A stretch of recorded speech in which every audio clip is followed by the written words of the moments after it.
2024కి చంద్రబాబు కావాలా, జగన్ కావాలా? చంద్రబాబే కావాలండి. ఎందుకంటే ఏం చెప్తారు? డెవలప్మెంట్ అండి. ఓకే. ఇండస్ట్రీస్ లేవు, జాబ్స్ లేవు, మొత్తం ఓవరాల్గా ఏపీ మొత్తం అవుట్ ఆఫ్ వెళ్ళిపోతున్నది. పరిశ్రమలు ఏం రావట్లా, ఉపాధి లేదు, అందరినీ బతకస్తులు చేశారనిపిస్తుంది నాకైతే. జగన్ పరిపాలన బాగోలేదు అయితే. బాగాలేదండి. మళ్ళీ 2024లో మేమే వస్తాం అంటున్నారు వైసీపీ నుంచి. అయితే ఎవరి నమ్మకం వాళ్ళేగా, మనం అలా అంటానికి ఏం లేదు, ఎవరి ఊపు వాళ్ళది. ఓకే. మరి ఇక్కడ బాపట్లలో చూసుకుంటే వేగేష్ నరేంద్రవరం కావాలా, లేదంటే కోన రఘుపతి కావాలా? వేగేసి నరేంద్ర వర్మ గారేనండి. ఎందుకంటే ఏం చెప్తారు? ఆయన వ్యక్తిగా చాలా మంచి ఆయన, అధికారం లేకపోయినా కూడా సేవ చేసే గుణం ఉంది.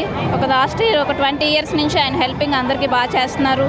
ఫౌండేషన్ ఉంది, వాటర్ సర్వీస్ కానీ, లేని వాళ్ళకి చదువు కానీ, ఫుడ్ పెట్టడం కానీ అంతా బాగుంది. ఇలాంటి ఆయనకి అధికారం వస్తే ఇంకా బాగా డెవలప్ అవుతుంది అనే నమ్మకంతోనే గెలిపిద్దామని ఆశగా ఉన్నాం. ఎంత మెజారిటీ రావచ్చు? ఎంత మెజారిటీ? బాగా అధిక మెజారిటీనే వస్తుందండి, భారీ మెజారిటీనే వస్తుంది. కోన రఘుపతి అంటే ఎమ్మెల్యేగా గెలవరు ఈసారి అనడానికి కారణం ఏంటి? అది డెవలప్మెంట్ ఏమైంది? డెవలప్మెంట్ ఏం లేదు, రోడ్లు బాగాలేదు, కొత్తగా కొంచెం అంతా మైనస్, ఆపర్చునిటీస్ ఎక్కువ లేవు. అందుకని ఈసారి ఈ నరేంద్ర వర్మ గారే గెలుస్తారని నమ్మకం అయితే. అవకాశం ఇస్తే మాత్రం డెఫినెట్గా బాపట్ల జిల్లా మాత్రం డెవలప్ అవుతుంది.